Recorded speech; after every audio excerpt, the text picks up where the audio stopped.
Está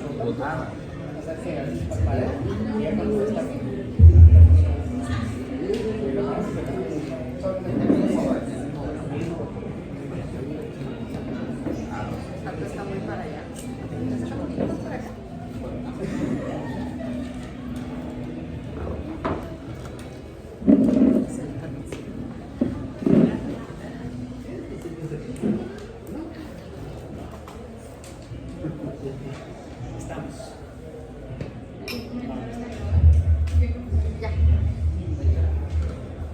¿Cómo están, amigas, amigos? Una alegría estar de nuevo en este espacio, tratando de vencer el sonido ambiente del pasaje, con palabras, con alguna que otra idea, y sobre todo hoy celebrando, como lo dice el título de la exposición de Kevin Mérida y Francisco Nájera, celebrando nuestras muertes, ¿verdad?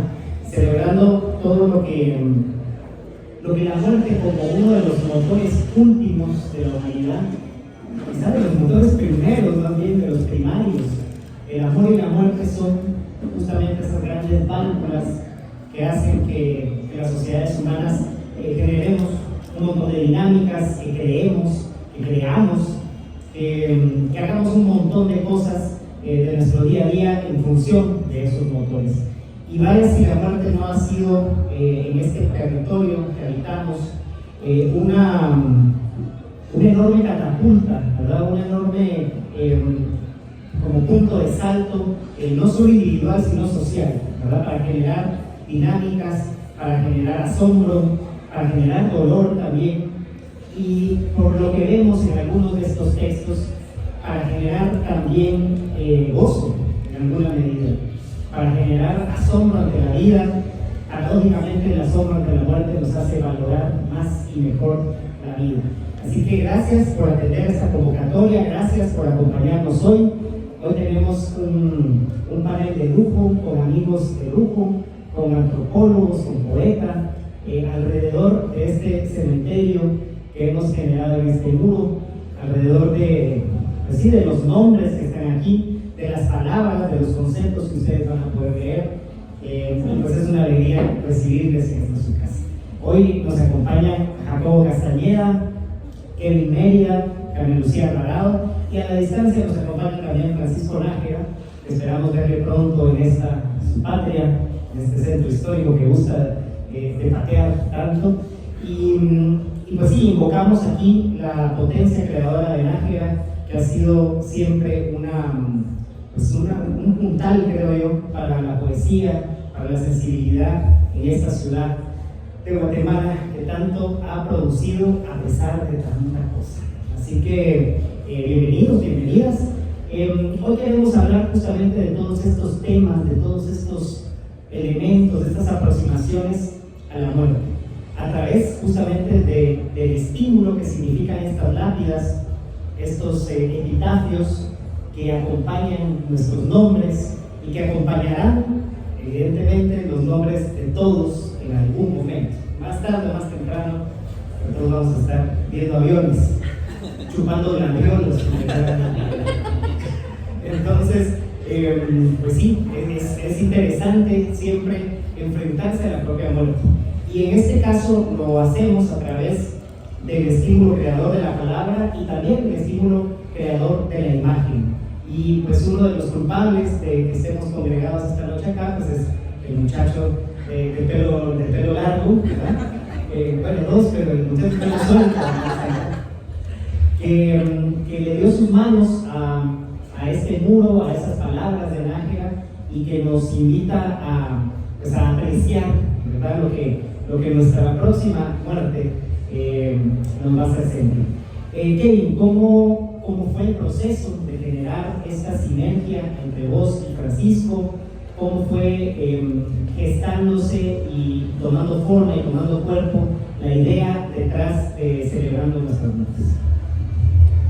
Buenas noches, ¿qué tal? Gracias amigos, amigas por estar acá, por hacer el esfuerzo de acompañarnos aquí en esta presentación. Y bueno, precisamente este es un proyecto que está en conjunto con Francisco Nájera, como ya hemos comentado, y hice hace unos años en conversaciones con Francisco Nájera. Francisco Nájera, para quienes no lo conocen, es un autor, es un poeta que generacionalmente nos llevamos una buena distancia y que no reside en Guatemala desde hace unas décadas, pero eventualmente viene a Guatemala y pues compartimos por conocer amigos en común y principalmente como vínculo a la poesía. Y yo no soy poeta, pero puedo escribir un poema si quieren. Pero tengo vinculaciones directas con la poesía porque muchos de los procesos creativos que yo tengo en mi obra surgen a partir de estos procesos creativos literarios y poéticos. No literalmente, pero sí a partir de ahí construyo imágenes y precisamente mi obra está un poco, es muy distinta a lo que está presentado acá, digamos, lo que regularmente me han conocido por mi pintura y por mis dibujos, pero esta creo que es una puesta en escena, por decirlo de alguna forma, diferente, que no creo que esté aislada, sino más bien está encontrando un punto de encuentro diferente, una forma de plantear y de solucionar una propuesta artística de una forma distinta a las que acostumbro. Y pues principalmente fue un verdadero reto porque uno está acostumbrado y acomodado en ciertas cosas que solucionas y que construyen un resultado. Entonces esto fue como iniciar de nuevo, casi, a diferencia que pues, ya tengo una formación como dibujante y como pintor. Entonces se inició en esas pláticas con Francisco Nájera, que también Francisco creo que es una especie de maestro ahí de la poesía y del arte en general, porque también viene y cuando viene regala libros, recomienda películas, te habla de tal exposición, te dice mira esto se vio en el MoMA hace meses, no sé qué, esto y lo otro. Entonces siempre trae mucha información actual y él está siempre presente y muy abierto al diálogo con diferentes generaciones, que a veces hay autores que crean ese sesgo muy marcado en donde solo hacen con sus propias generaciones, ¿no? Y creo que Francisco siempre está abierto a eso y siempre está pues compartiendo lo que conoce, lo que ha aprendido. Entonces yo principalmente he aprendido mucho de él y en estas conversaciones me dijo, mira, yo ya después de unos años de conocerlo, tengo unos epitafios, unos poemas y pues el proyecto es me lo planteó como hacer una especie de lápidas en donde se escribe el epitafio, pues va dedicado a un autor, generalmente son artistas visuales o poetas los que están inscritos en las lápidas, y todos son amigos de Nájera y algunos también amigos en común. Entonces, y la peculiaridad es que los que están mencionados, están nombrados, están vivos, a diferencia de Isabel Ruiz, que hace unos años falleció lamentablemente, que es una gran artista visual fundamental para la historia del arte guatemalteco. Entonces, ahí fuimos platicando y dialogando en cómo poder construir el proyecto. Entonces él me entregó las hojas.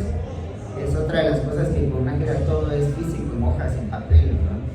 O casi que el 90% de las cosas, ¿no? Todo es físico, todo es en papel. Y él me entregó las hojas. Mira, aquí están, no las vas a perder porque no tengo otras copias, ¿no? Yo fue la responsabilidad más grande.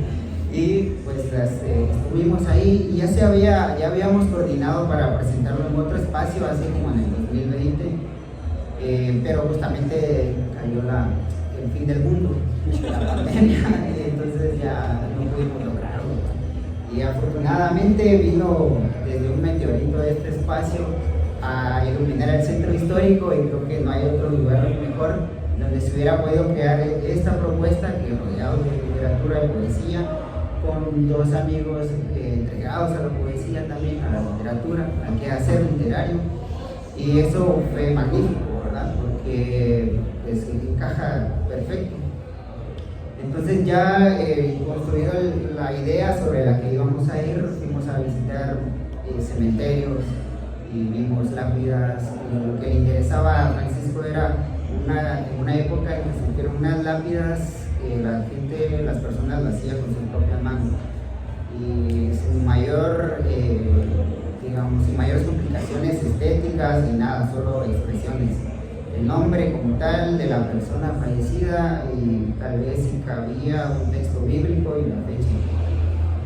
Y estuvimos revisando y viendo eso, pero bueno, yo ya en mis reflexiones de cuando tenía el papel, y bueno, dije, pues creo que intentar imitar esas expresiones populares pues es complicado, casi imposible.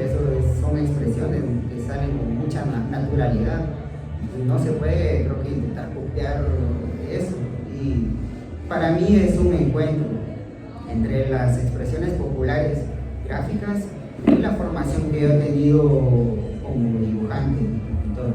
Entonces creo que hasta ahí, pero también tomando elementos claros desde de las expresiones populares que representan toda una iconografía de la muerte y sobre todo la iconografía tradicional de la muerte cristiana, por decirlo de una forma, porque las imágenes que nos acompañan en este caso son imágenes de la tradición cristiana, ¿no? Católica. Y fue así como inició el proyecto y lo fuimos dándole forma, creo que las lápidas son una especie de tarjeta de presentación que podemos llamar, en donde llega el fin y entonces se transmite todo el significado sobre la lápida cuando está en el cementerio. Está la lápida y todo se resignifica en la lápida de la persona. Entonces llega alguien y le pone flores a la lápida, toca la lápida, entonces es demasiado simbólica, hay mucho simbolismo en una lápida. Y pues me concentré en ver qué elementos iconográficos se representaban o se repetían en los cementerios. Y son tantos, son demasiados, y ahí aprendí mucho porque ahí cada cosa que está en las lápidas, en las iconografías, representan algo y cambian constantemente. No se puede decir cuándo empieza un tipo de iconografía y cuándo termina otro. Eso creo que hay poco registro, pero sí representan, por ejemplo, los ejes conceptuales de una época en la iconografía de las lápidas. Entonces, hasta llegar a una conclusión de que nos íbamos a tirar por la propuesta del arte popular, y de ahí vamos a rescatar muchas cosas, porque de ahí es que el título se llame también Celebrando Nuestras Muertes, porque el color blanco en los cementerios es muy frecuente, digamos, y también a veces se logra ver como en culturas un poco más occidentales, en donde el blanco significa mucha pureza y todo es en blanco, no hay colores, pero en nuestras culturas las tradiciones son un poco más coloridas, si queremos decirlo de alguna forma.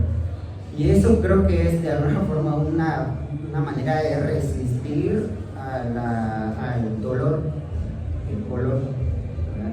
Entonces, por ahí fui investigando un poco más y haciendo muchas visitas a cementerios, la verdad. No vi espantos,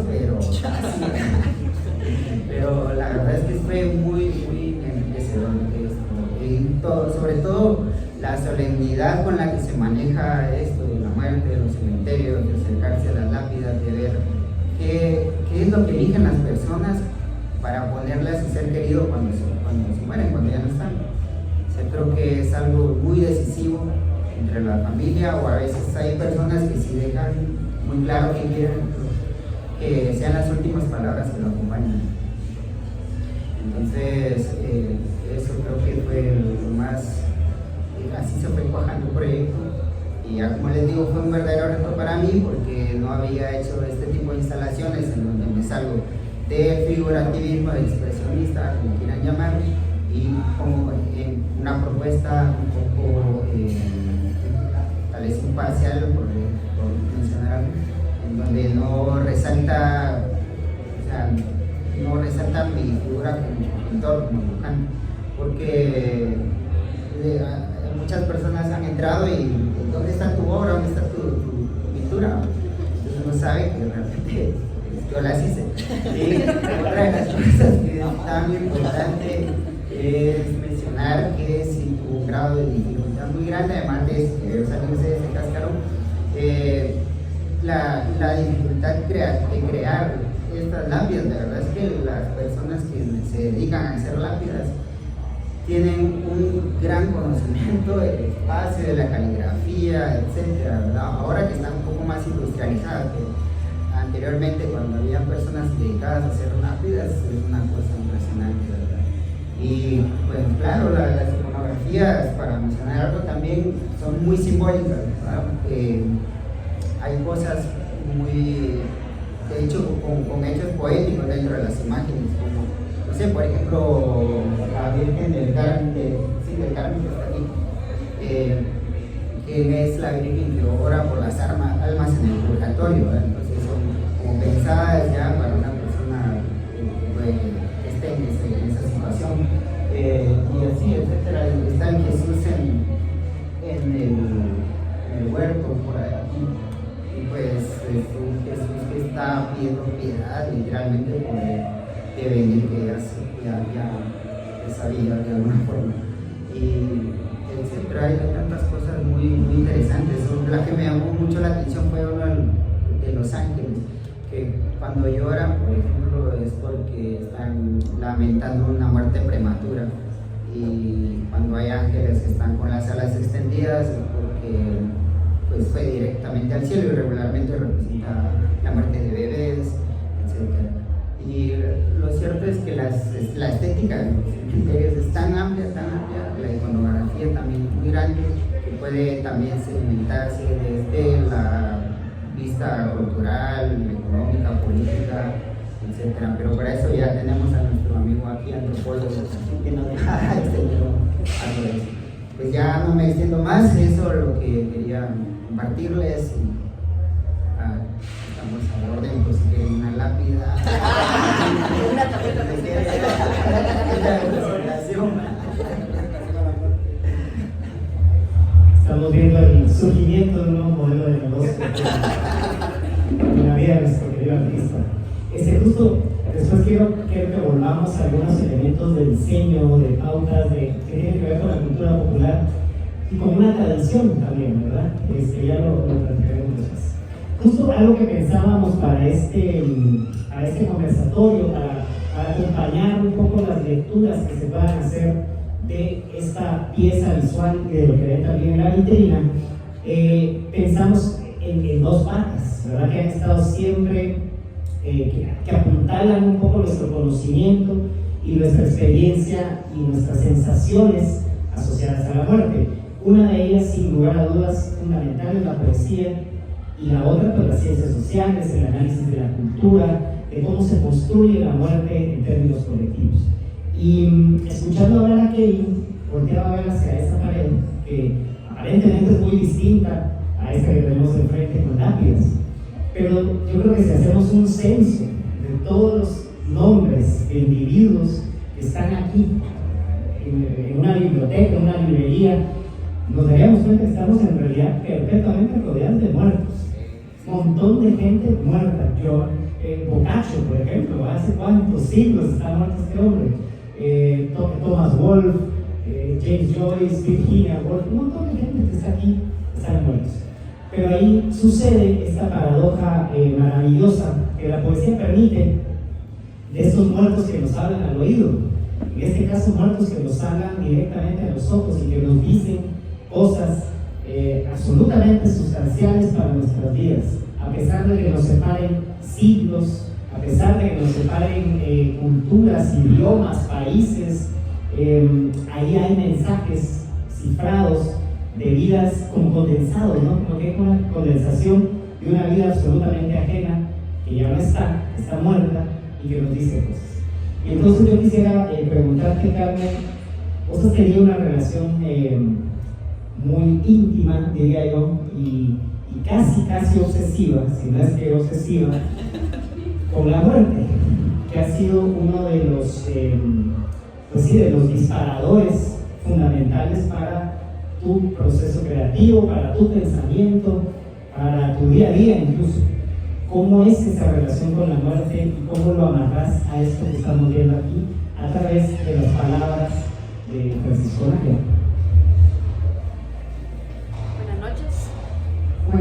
Buenas noches. Gracias por venir. En un viernes en que todos deberían estar pensando dónde ir a entregar. Pero es que las actividades son una buena antesala para lo que viene después. Yo creo que yo no puedo decir que es el motor de mi escritura, sino creo que es el motor de la escritura de toda la gente. Y creo que los escritores no son exclusivos de ello, sino todos los artistas que buscan la poesía, por eso son artistas, ya sea el material como que lo hagan, con la palabra, con la pintura, con el sonido, con la luz, pero no tampoco es sobre los artistas.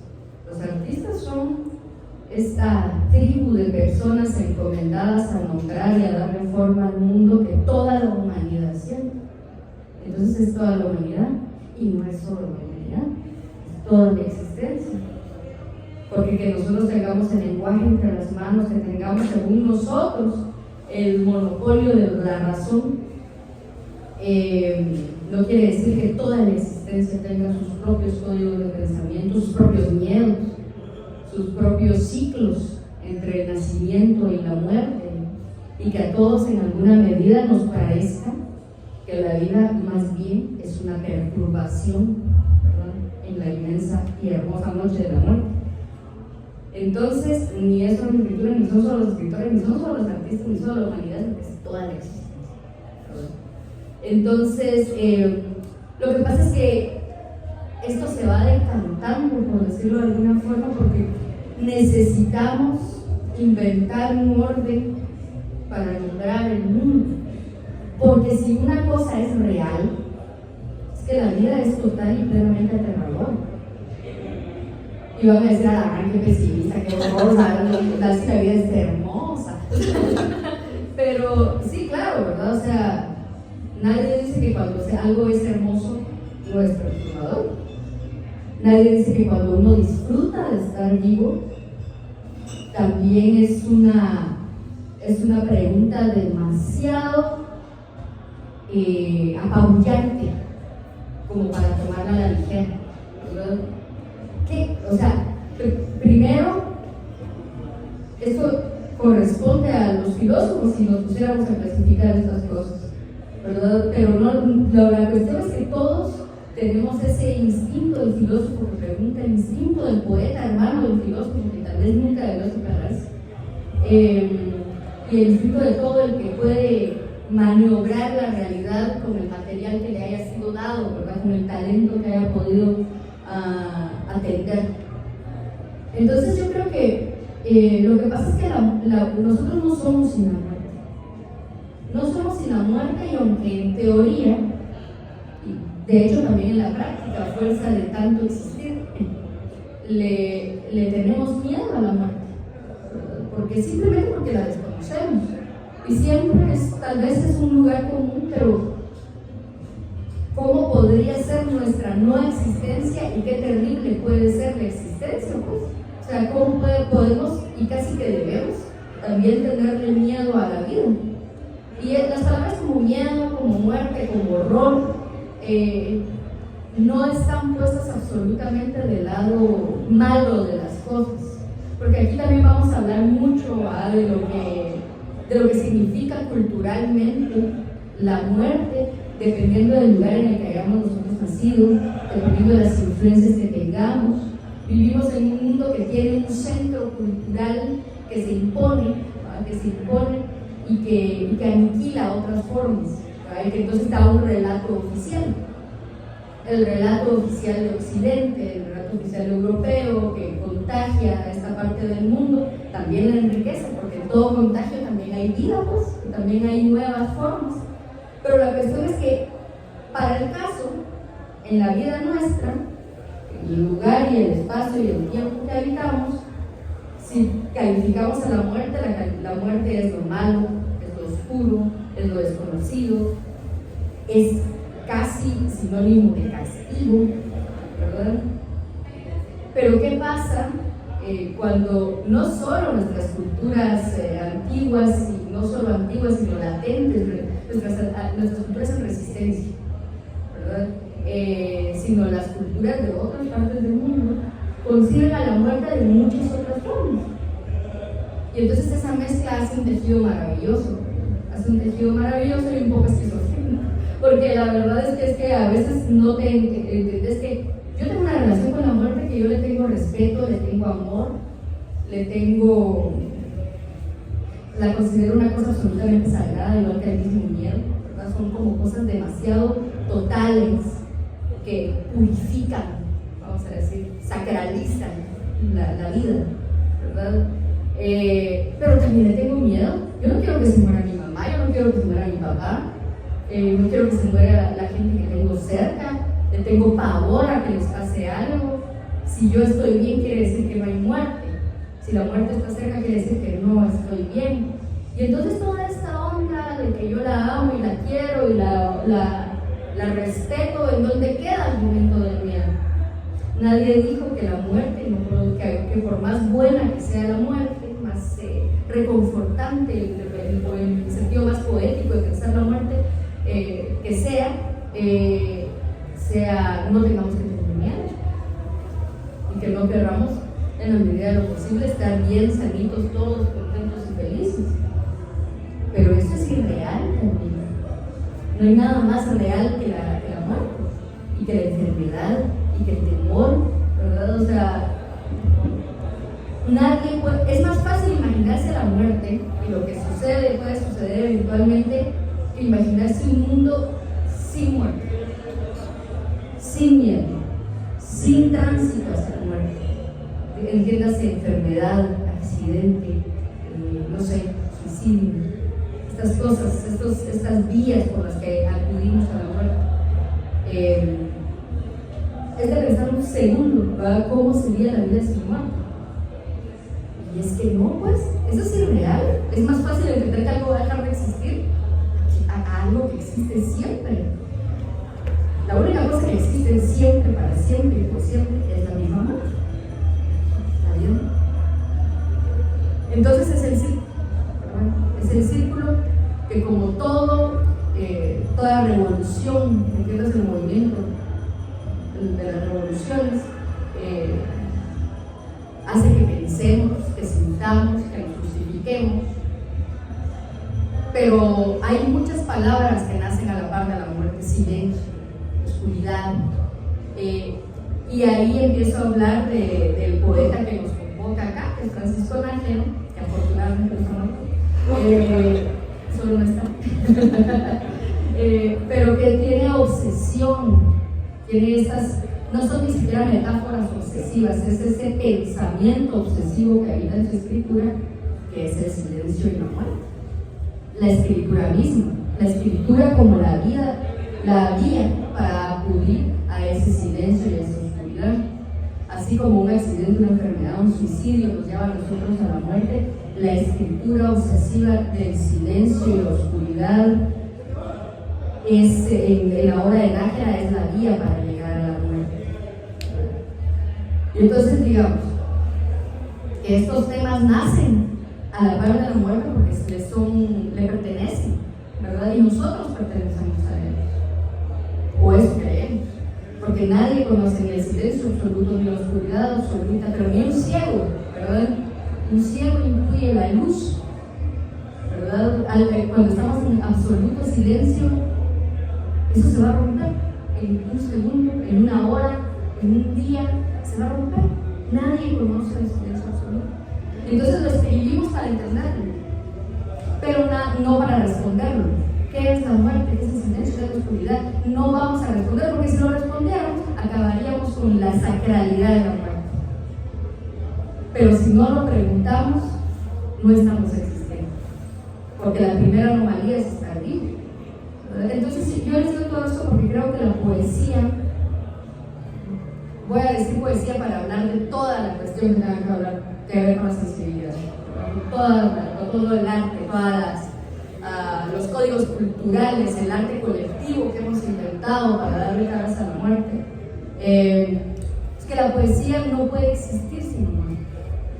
Es el primer empujón, el pálpito primero de la escritura viene con la muerte. Yo muchas veces cuento que yo cuando estoy grabada y quiero escribir, pero no puedo, y siento que tengo algo que decir, pero tengo que destapar antes de la cañería, por decirlo de alguna forma, muchas veces lo que hago es escribir mi epitafio. Porque qué más grueso que imaginarte las palabras que van a estar, depende de cómo te entierren, de frente a tus pies o encima de la cara, que son las que con las que te vas a presentar al mundo. Lo que decía Kevin parecía chiste, pero es muy real. O sea, es lo que dice tu epitafio es, digamos, bueno, esto es lo que yo soy. Creo que así lo podemos empezar a pensar. No que así se haya pensado siempre, porque regularmente es así como que el versículo de la Biblia se habla más o menos de la vida eterna y no sé qué, y ahí tienes una quintalada de lápidas. Pero si lo pensamos bien, un epitafio es la palabra con la que saludamos a la muerte y despedimos a la vida. El epitafio es la bisagra entre estos dos misterios. Entonces, ¿cómo no va a ser importante? Entonces, yo a veces me pongo a tratar de imaginar cuál sería mi epitafio, a veces ni lo escribo porque ya no fui. O sea, solo de estar de frente a la posibilidad de la muerte provoca la escritura.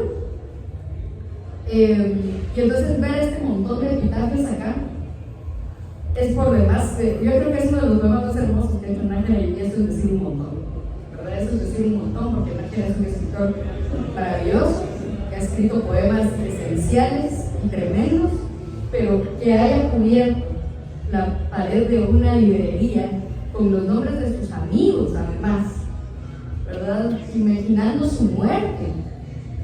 Creo yo que está concretando de una forma, yo diría, muy plástica, muy física, ¿verdad? Muy física el hecho de la poesía. Voy a poner los nombres de mis amigos y voy a escribir sus lápidas. Creo que es uno de los gestos más poéticos que existir, y que a nadie lo está matando, solamente lo está anunciando. Si la gente dice, o sea, no hay nada más real que el hecho de que esto se va a convertir en realidad en algún momento. Entonces, más o menos ahí sí. Muchas gracias. Bien, ¿cómo opera la poesía escrita, ¿verdad? La escritura, a través de las palabras? Desde la experiencia o desde la vivencia más individual de la muerte. Pienso, por ejemplo, uno de los grandes poemas que se ha escrito en este país, El viento negro, ¿verdad? De César Brañas, que es el sujeto que escribe absolutamente devastado, desconsolado por la muerte de su padre. Pienso, por ejemplo, en una imaginación más, vamos a decir, más intensa, como la de José Humberto Hernández Cobos en El Resucitado, ¿verdad? Donde él habla de su muerte, pero desde el otro lado, como que ya volvió a la vida, ¿verdad? Como que se volvió a empezar el ciclo. Pienso en Lázaro de Cardoza, ¿verdad? Que es el dolor sobrehumano de volver a la vida, puesto en palabras. Y cómo desde esa experiencia, esa vivencia personal, hay un inevitable desborde hacia lo colectivo.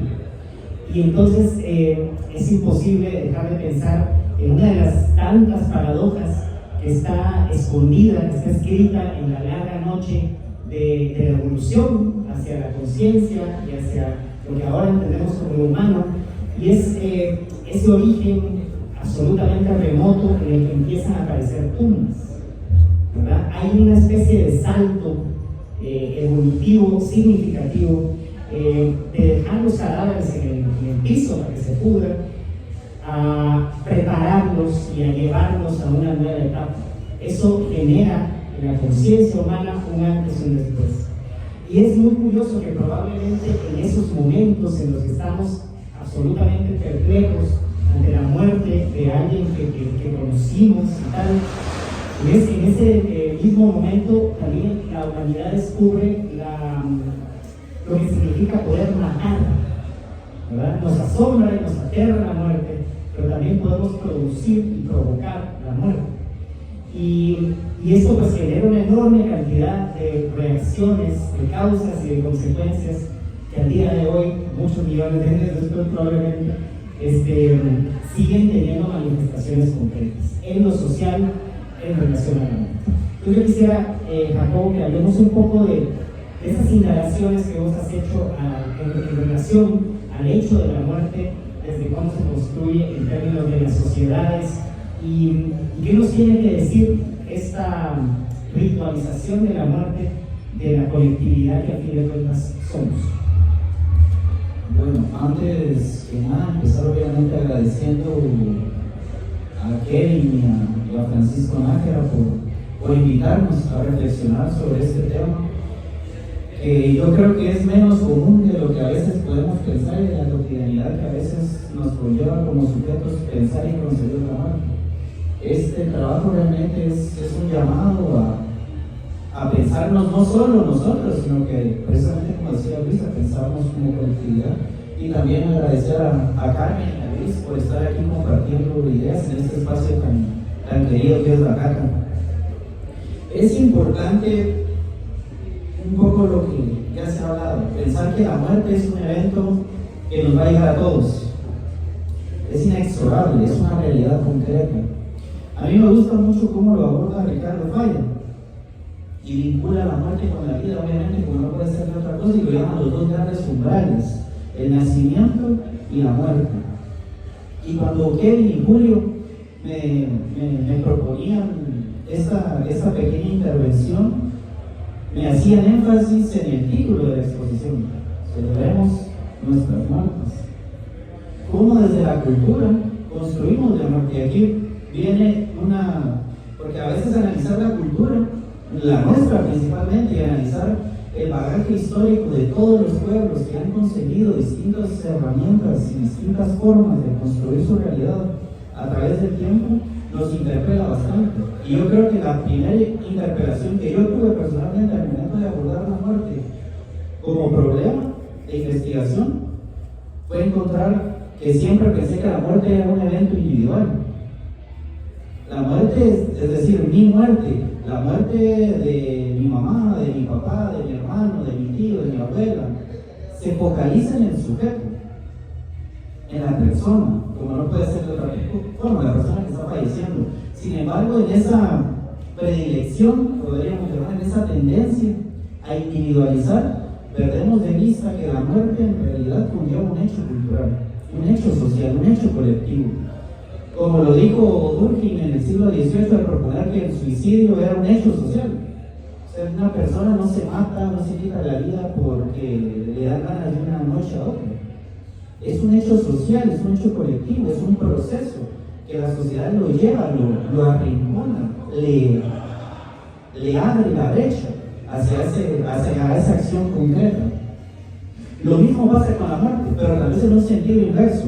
El morir conlleva una colectividad hacia las personas que están vivas, hacia las personas que quedan, hacia las personas que siguen con vida. Entonces, esa es una primera cuestión que a mí me pareció muy interesante, la no individualización de la muerte y pensar la muerte como hecho colectivo y como hecho social.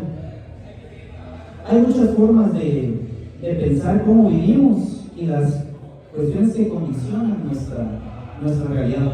La cultura a través del tiempo siempre ha sido esa impronta, como bien decía Carmen, esa poesía, esa sensibilidad muchas veces, que nos ha permitido encontrar en un hecho a priori trágico, como la muerte de un ser querido o la muerte de alguien importante, un simbolismo mucho más profundo para la vida, no solo individual, repito, sino que para la vida como colectividad.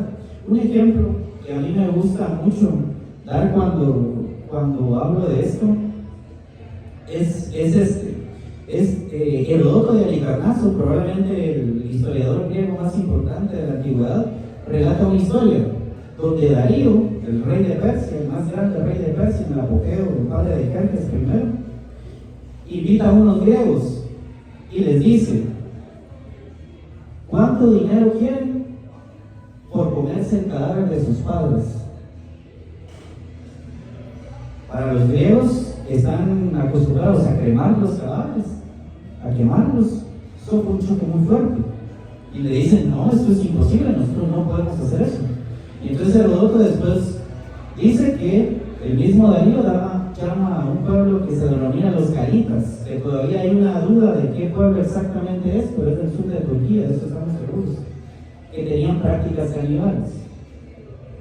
Y precisamente una parte fundamental era comer el cadáver de sus padres para mantener el espíritu dentro. Y entonces Darío los llama y les da la vuelta. ¿Cuánto dinero aceptan por cremar los cuerpos de sus padres? Y los caritas se vuelven locos y le dicen, no, eso es una blasfemia, ¿cómo va a ser eso?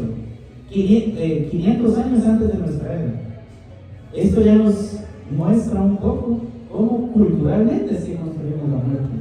Las ideas que nosotros tenemos de la muerte, de qué implica la muerte, no vienen porque nosotros mismos las hayamos pensado, sino que vienen de un bagaje, de un contexto histórico, social y cultural que nos lleva ahí.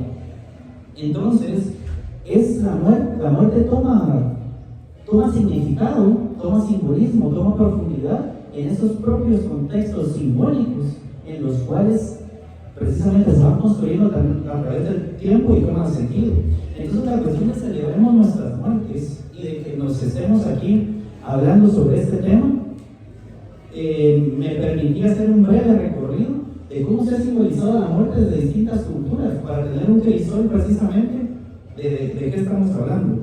Como ya lo mencionamos, los griegos, tanto del periodo arcaico, del clásico y el helenístico, cremaban a los muertos. Y no solo los cremaban, sino que les tenían que poner la moneda, tanto en la lengua, abajo de la lengua, como en los ojos. ¿Por qué? Porque eso era el pago para el vaquero, para Caronte, para poder atravesar el río Estigio. Eso se manifiesta muy bien en la Ilíada, cuando Príamo, el padre de Héctor, hace lo que sea para recuperar el cuerpo de Héctor, después de que Aquiles lo asesina.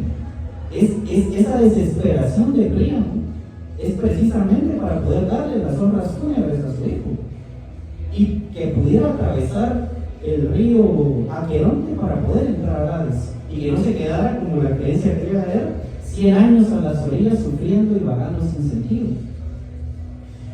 En el antiguo Egipto, por el contrario, se creía que el alma iba, pero tarde o temprano iba a regresar. Es ahí que se desarrollara toda la cuestión tan avanzada del embalsamamiento y de la momificación. El cuerpo se tenía que quedar en el mejor estado posible porque el alma iba a regresar tarde o temprano.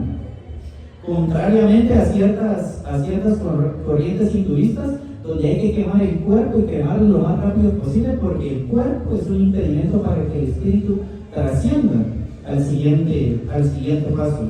Aquí un ejemplo que a mí me parece hermoso de la muerte y que precisamente ejemplifica también el papel que la cultura ejerce en la normalización de la muerte, o más bien en su significación, era en las madres mexicas que morían al momento del parto.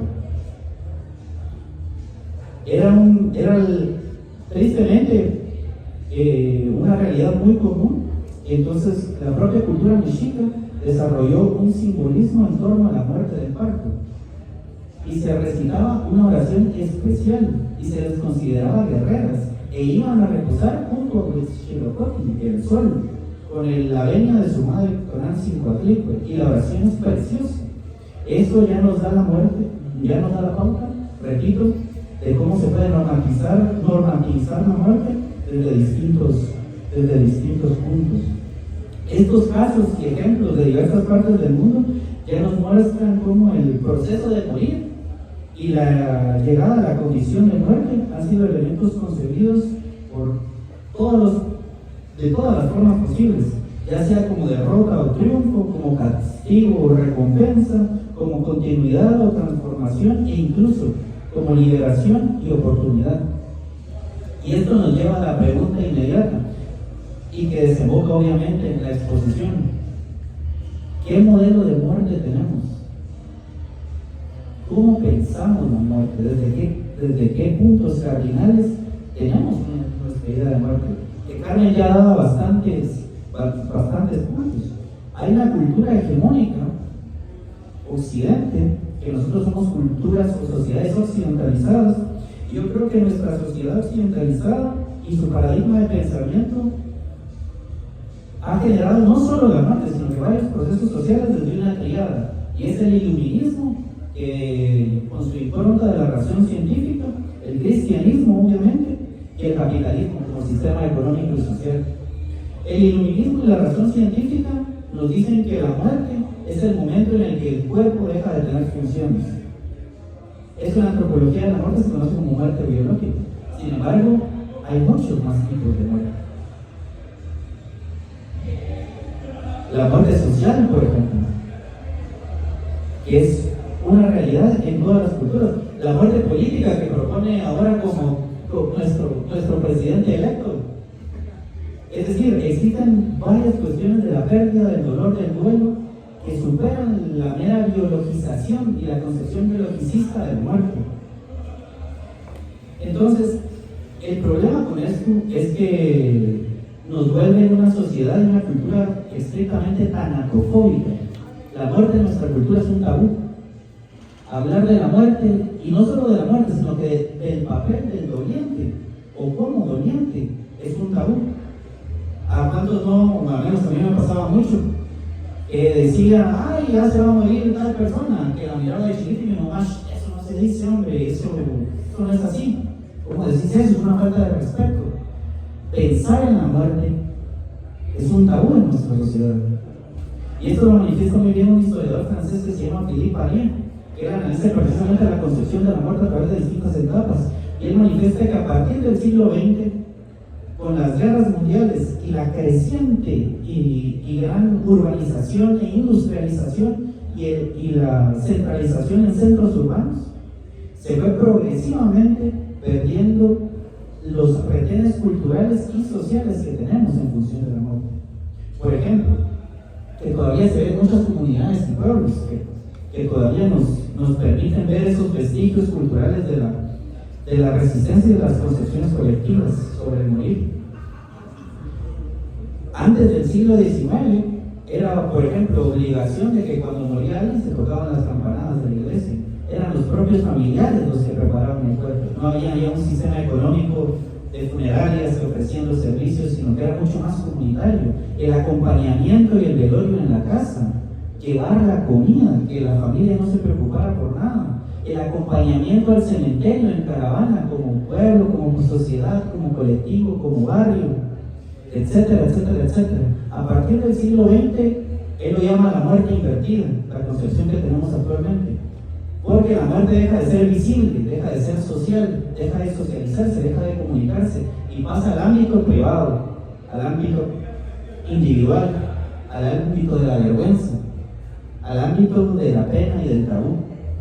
Entonces, nosotros tenemos la gran fortuna, por ejemplo, del 1 de noviembre, que aún tenemos vestigios culturales que nos invitan a pensar la muerte desde otras coordenadas, desde otros sentidos, como el 1 de noviembre, la celebración del Día de Todos los Santos, el poner tiempo, el reunirse con nuestras familias, el implorar a nuestros muertos, el poner nuestro vaso de agua en la foto, en comer como familia, en recordar, en reírnos, en echarnos nuestros varos, etc. Todavía tenemos vestigios culturales que afortunadamente nos sostienen esa impronta y nos llevan obviamente a la respuesta o a la pregunta fundamental y a la forma en que yo vinculo la exposición con este tema general del morir. Y es que una exposición que nos invita a pensarnos muertos justamente rompe con esa narrativa del tabú sobre la muerte y nos invitan a una reflexión mucho más profunda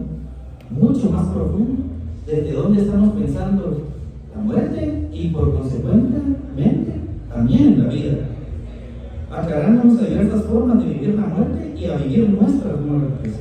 También es importante que este entramado simbólico que nos plantea Nájera y Tel entre los epitafios y el arte popular nos abre nuevas concepciones sobre el vivir y el vivir precisamente en nuestras muertes.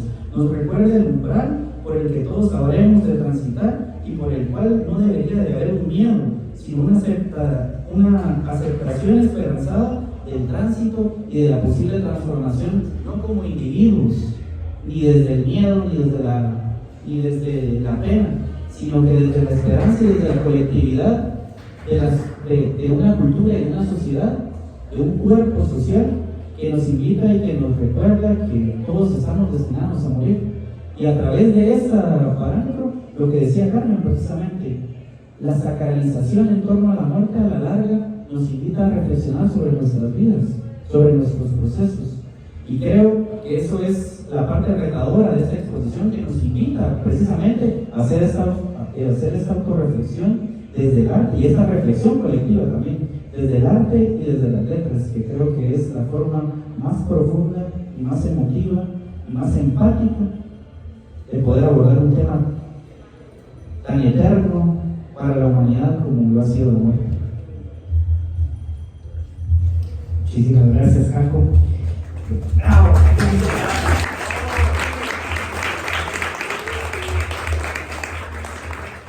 Yo quisiera que podamos ya dar paso para que todos ustedes para que todos ustedes puedan acercarse a este cementerio y ir asomándose un poco a las palabras. Me gustaría iniciar el ejercicio de ver los conceptos centrales, ¿verdad? Los que aparecen en una y otra lápida, ciertas palabras que van a ser como constantes en todo este ejercicio poético de Nájera. Para ir cerrando esta conversación, yo quisiera hacerle una pregunta a Kevin y otra a ustedes dos. Primero la de Kevin.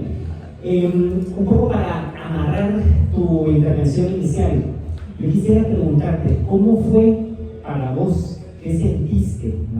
¿Cómo se sintió? ¿Cómo viviste el momento de ir haciendo este ejercicio que en principio te invitaba a despojarte de lo que vos haces, ¿verdad? De tu lenguaje, de tus metáforas, de todo el universo que has ido creando con tu trabajo, despojarte de él para hacer otra cosa?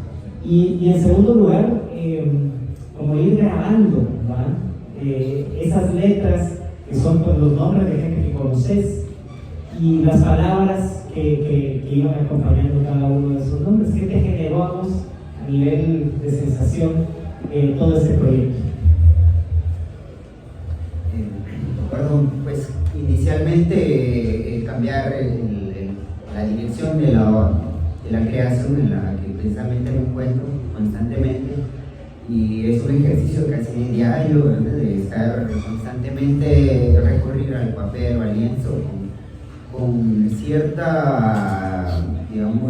panorama ya previsto de lo que uno ha construido, y pues es cambiante, la verdad es que es muy cambiante también, pero recodificar todo esto a hacer un planteamiento distinto fue, creo que el verdadero reto, y también pensar en cómo iba a verse, ¿verdad? Cómo iba a quedar ya como piezas, porque la verdad es que cada una estaba pensada como una obra, pero en su conjunto es una sola instalación. Entonces creo que es una colección precisamente de 12 piezas que hacen una sola. Entonces pues fue ir viendo distintas referencias, hacer muchas visitas como a las personas que hacen lápidas, y afortunadamente tenemos un cementerio cerca. El cementerio general fue como que el que más me sirvió de referencia de etnografía visual literalmente.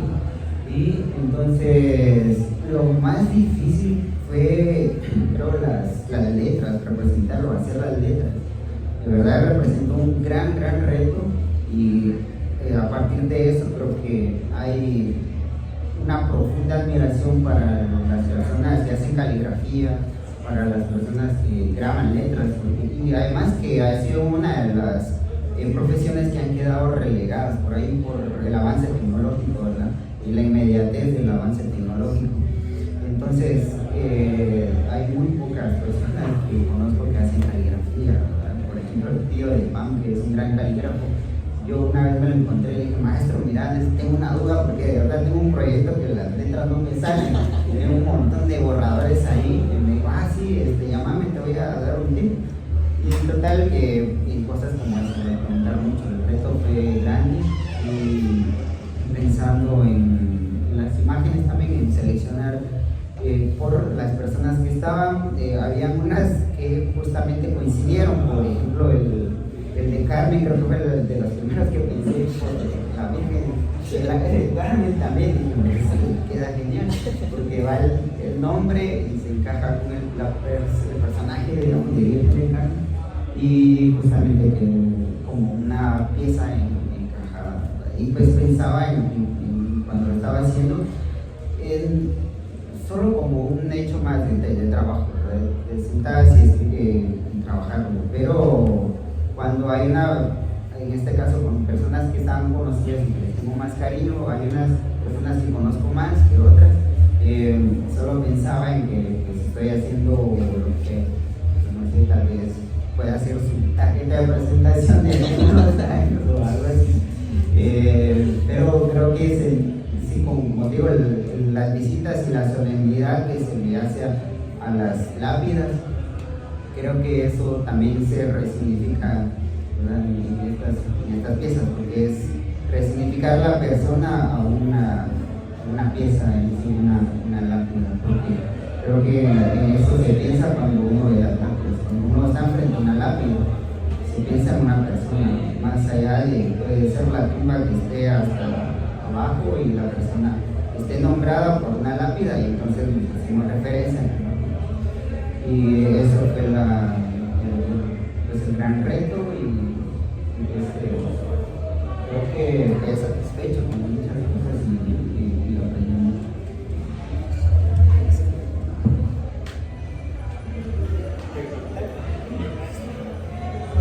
Muchísimas gracias, que es increíble cómo la propia tumba puede llegar a ser como el último gesto, ¿verdad? De un individuo en este plano de la vida. Pensar, por ejemplo, el corazón de un cementerio parisino, ahora mismo hay una estela maya erigida ahí, en la tumba de Miguel Ángel Asturias. Pensar en la enorme cantidad de piedras que en el cementerio de Praga le depositan a la lápida de Franz Kafka, el tipo que no debía haber estado enterrado ahí por un montón de temas con su familia y tal. Ahí está la tumba de su padre, que tiene tal vez una piedrita, pero la tumba de Kafka es un piedrín, ¿verdad? Que hay, es increíble.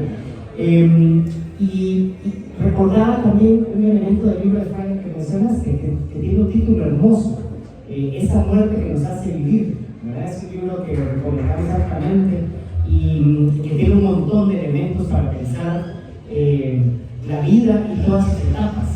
Pero particularmente en estos grandes umbrales, ¿verdad? Como son el nacimiento y la muerte, hay algo del texto de Falla que menciona que estos umbrales son tan potentes y tan definitivos que el individuo solito no puede atravesarlos, ¿verdad? De alguna manera toda la ritualización que se ha generado en el espacio, en prácticamente todas las culturas del mundo, tiene que ver con ayudar a ese muerto, digamos, a traspasar el umbral, así como lo hace la partera, el médico, para traspasar el umbral de la vida. Entonces, yo quisiera preguntarles a los dos, a Carmen y a Jacobo, ¿cómo creen que en el marco de esta, digamos, totalidad que significa pensar y vivir la muerte, la propia, la ajena, la de desconocidos, incluso que de alguna manera nos afectan, ¿qué cambio en el algoritmo genera una aproximación a la muerte como la que hace Kevin y Francisco en esta pieza? Es decir, esa aparente paradoja de la celebración de la muerte, ¿verdad? Cómo dialoga con las formas que tenemos al día de hoy para pensar nuestra propia muerte y la muerte de los demás.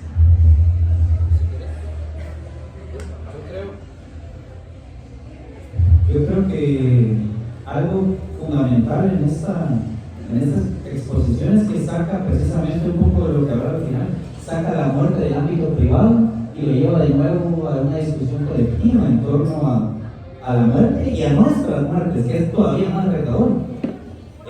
Creo yo que hay una, no facilidad, pero a veces es mucho más fácil pensar ese tránsito de ese umbral en un ser ajeno que en uno mismo. Es mucho más retador y requiere un nivel de reflexividad mucho mayor. Y precisamente eso es a veces lo impresionante de la exposición. Cuando quedé en cargo de las lápidas, yo sí quedé bastante impresionado por las imágenes, porque eran lápidas, y por los epitafios de Nájera, que realmente realmente son impresionantes y retadores en ese sentido del tabú hacia la muerte. Que creo que esa es la cara. Los epitafios no solo son la clásica que hablábamos, ahí suena bonito, es un versículo bíblico. No, es un reto conceptualizar la muerte desde un punto de vista desde que tal vez desde nuestros espacios no estamos acostumbrados.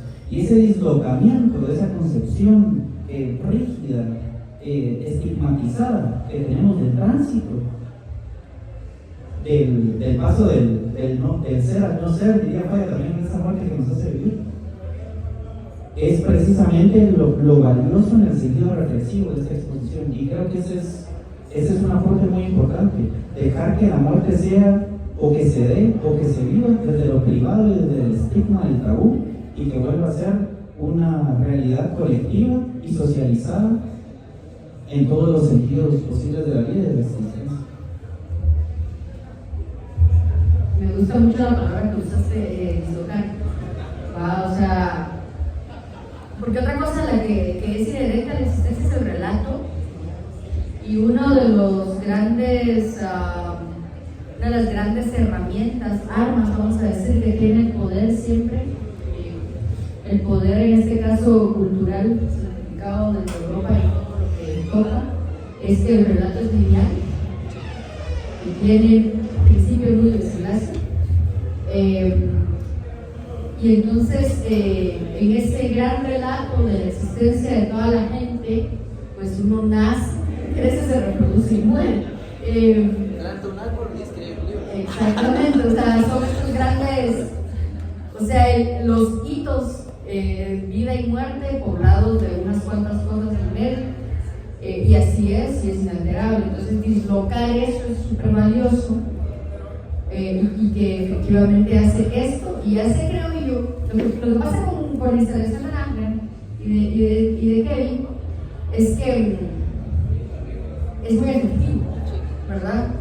No solo es sugerente, es ilustrativo, casi yo diría, ¿verdad? O sea, es como, está ahí, o sea, es un nicho de cementerio con los epitafios, las lápidas, hay un yo, caso mío muy literalmente, un yo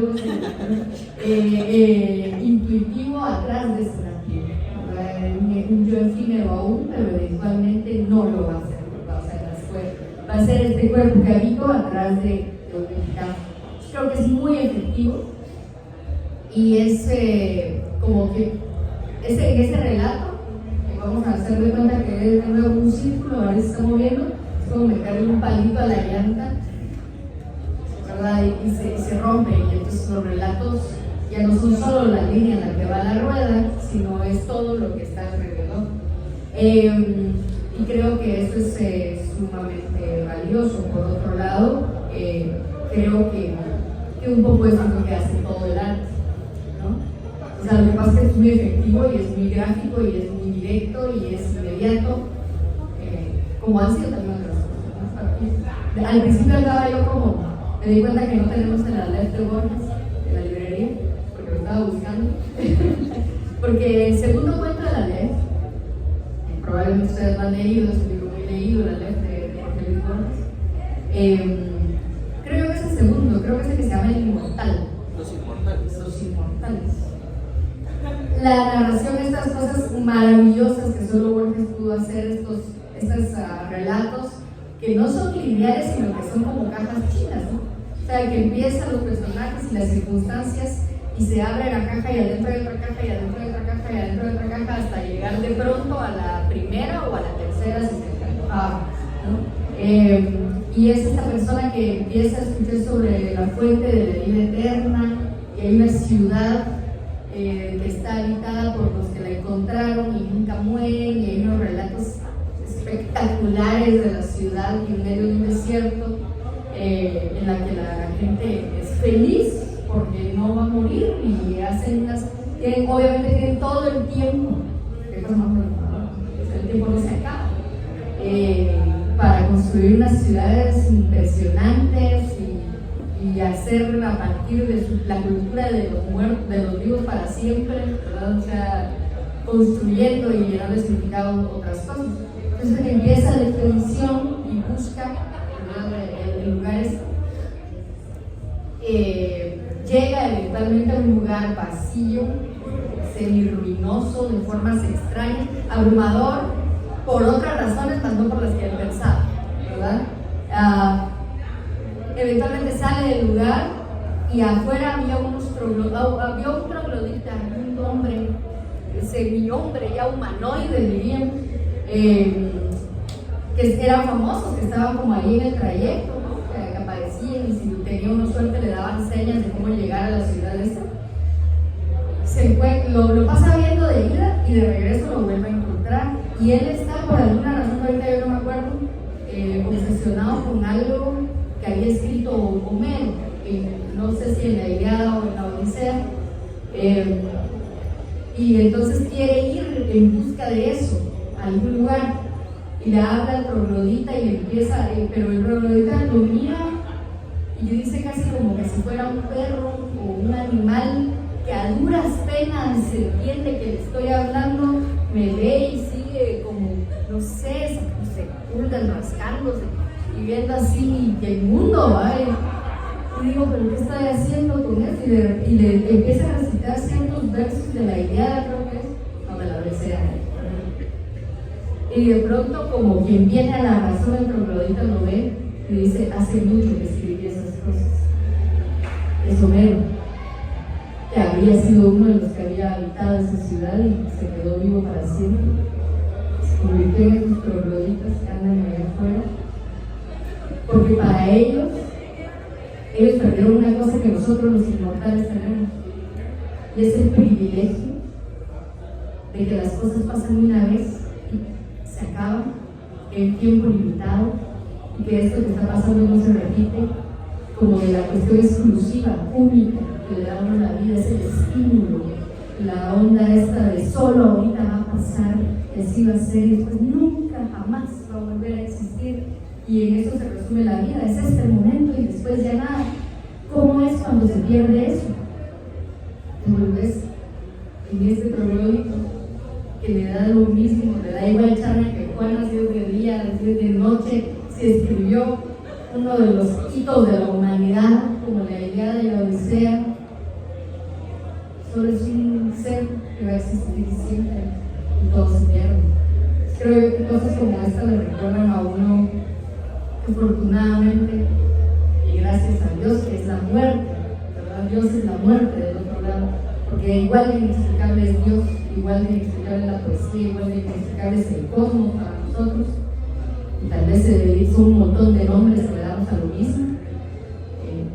Esto se va a acabar, y eso hace que todo, en algún punto del pensamiento, se cristalice y sea hermoso.